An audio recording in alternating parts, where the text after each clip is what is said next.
Chers followers du 360, bonjour.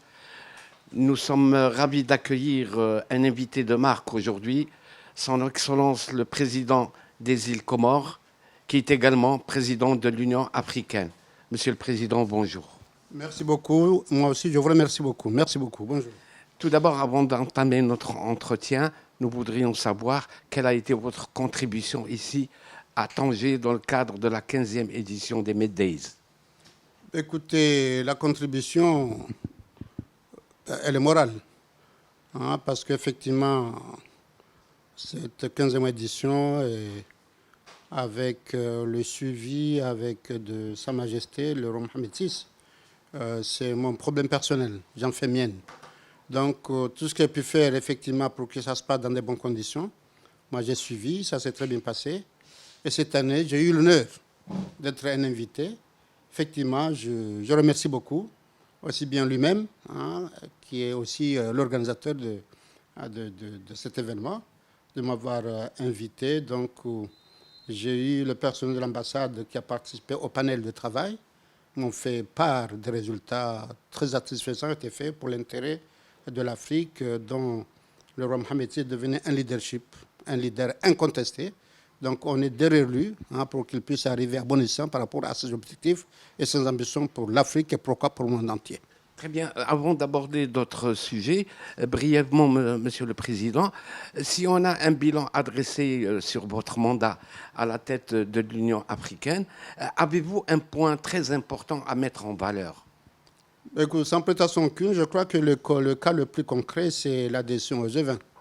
Mais ça aussi, je le dois à mes prédécesseurs qui ont été ici avant moi, que ce soit le président Macky Sall, qui a payé mon travail, ou le président Ramaphosa, Tchekedi, sont bien investis. Donc moi, quand je suis venu, sur les membres du G20, il y avait 12 qui avaient accepté. Et je devais convaincre les 8 restants. Et là, j'ai fait ce travail-là, mais en collaboration aussi avec eux-mêmes, ou même avec d'autres chefs d'État. Le roi Mohamed VI a beaucoup participé. Parce que le lobbying se faisait sur le plan de l'Union africaine, mais aussi bilatéral. Par exemple, un pays de l'Amérique du Sud qui n'avait pas encore entériné.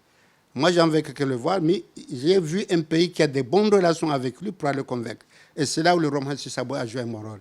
Et c'est ça qui a fait que, dernièrement, en septembre, le G20 a déclaré que l'Afrique est membre du G20. Je pense que ce projet-là, il est concret.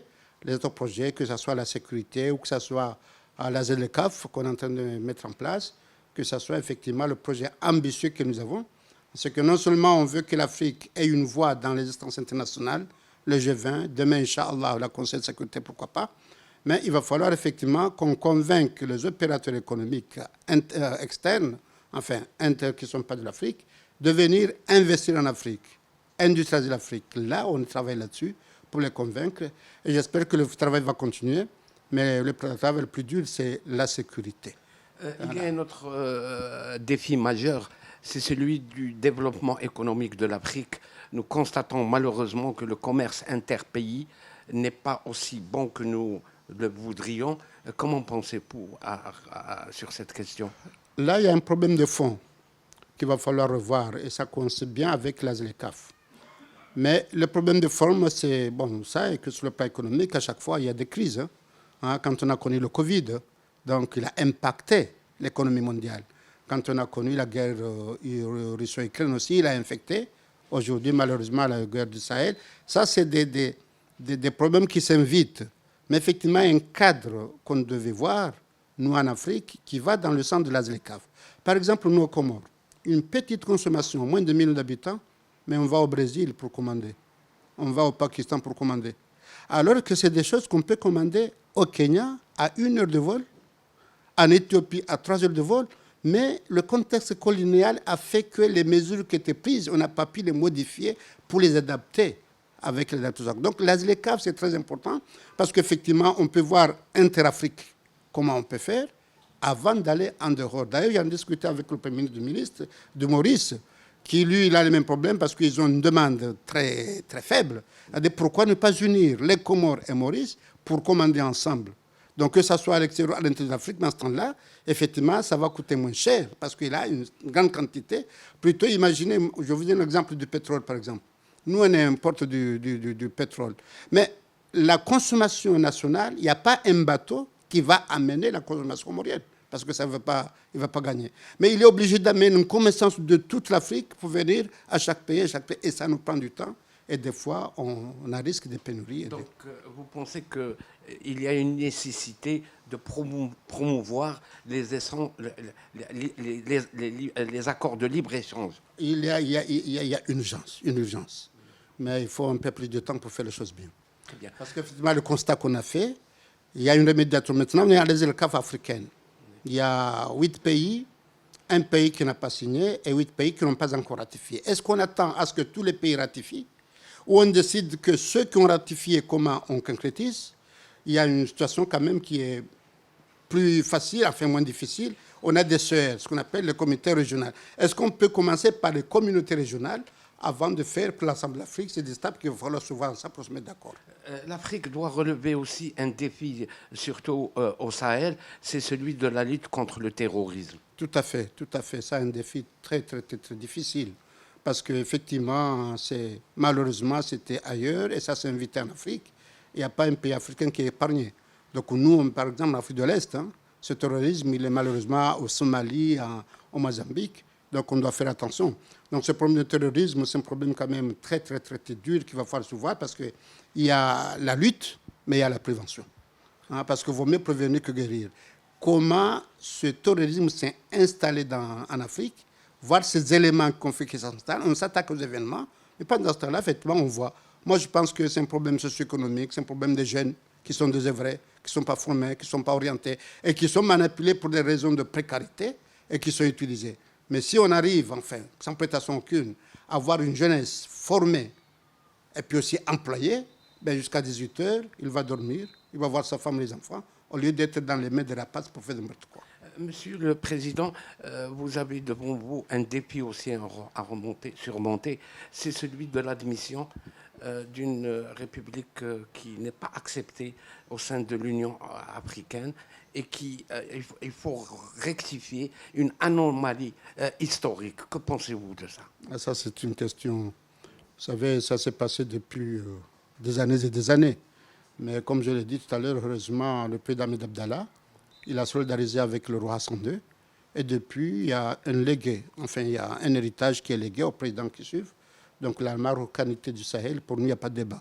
Bon, maintenant, effectivement, comment faire en sorte qu'il y ait la paix et la sécurité entre deux pays voisins et frères, l'Algérie et le Maroc, pour aller dans ce sens-là.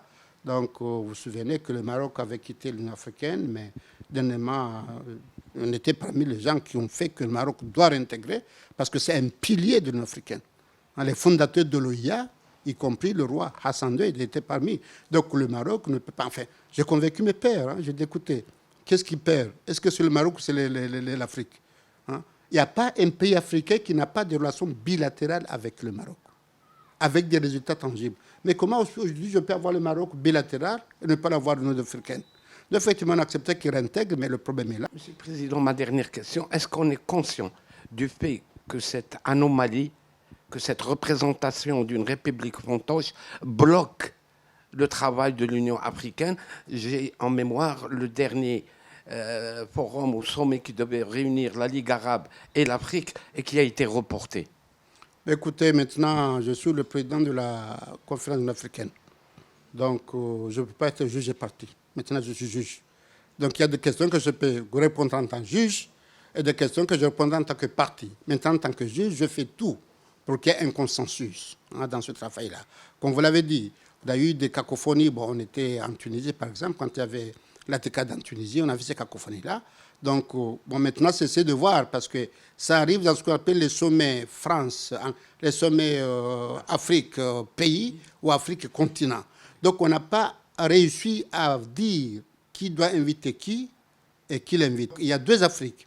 Il y a l'Afrique continent, il y a l'Afrique pays par pays. Maintenant, c'est au pays de décider, il y va, il n'y va pas.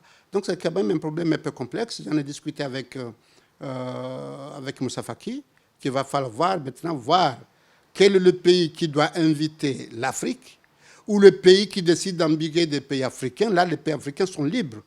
Il y va, il ne va pas. Mais quand c'est l'Afrique qui est invitée, Ça doit passer par la Commission africaine, par la présidente. On voit les intérêts, comme vous dites. À quoi bon d'inviter, de faire un sommet s'il va claquer, qu'il n'y ait pas de résultat? Mais on peut conseiller, elle n'a pas dit que ce n'est pas la peine parce qu'il n'y a pas de consensus, ce n'est pas le faire. Mais ça, on est en train de réfléchir pour essayer de mettre un peu d'ordre dans cette affaire-là. Nous allons, notre dernière question, c'est quel est votre appel depuis Tanger à toute l'Afrique? Ben, l'appel à toute l'Afrique, effectivement, hier, j'ai visité le port de Tanger, Med, là. Ça m'a impressionné. Le roi Mohamed VI, je l'ai dit, il a un capital, c'est la modestie et l'humilité. Il fait des choses tellement importantes qu'il faut venir, comme disent nous les Arabes, on aura beau entendre, on aura beau voir dans les autres. Mais quand on vient, qu'on voit ce que je vis hier, mais c'est extraordinaire, parce que non seulement il travaille pour le Maroc, bien sûr, mais le Maroc, maintenant, il devient un pilier de l'économie africaine. Parce que l'économie, c'est la mer. Hein. On ne peut pas prendre des avions, avoir des ciments et du riz. C'est la mer. Donc, il a cette mer-là, il la capitalise. D'ailleurs, bon, je ne suis pas jaloux parce que je ne peux pas en comparer, mais ce que j'ai appris, c'est que nous, on est un pays insulaire, on est au canal de Mozambique, effectivement. Donc, comment faire en sorte que, effectivement, ça sert d'exemple pour qu'on puisse capitaliser ce capital insularité. Donc, le roi Mohamed VI fait un bon travail pour le Maroc, qui était un pilier de l'Afrique, il le redevient, mais pas dans la politique, mais dans l'économie. Parce que ce qu'on nous a appris hier, hein, les millions de tonnes qui passent ici pour aller dans l'Afrique et partout, c'est quand même impressionnant. Et je ne peux que l'encourager et prier pour lui. Beaucoup de santé, longue vie, pour qu'il puisse réussir ce pari pour l'intérêt de l'Afrique. Merci, Monsieur le Président, pour le temps que vous nous avez donné. Merci, mes chers téléspectateurs. Nous vous demandons rendez-vous pour un autre entretien.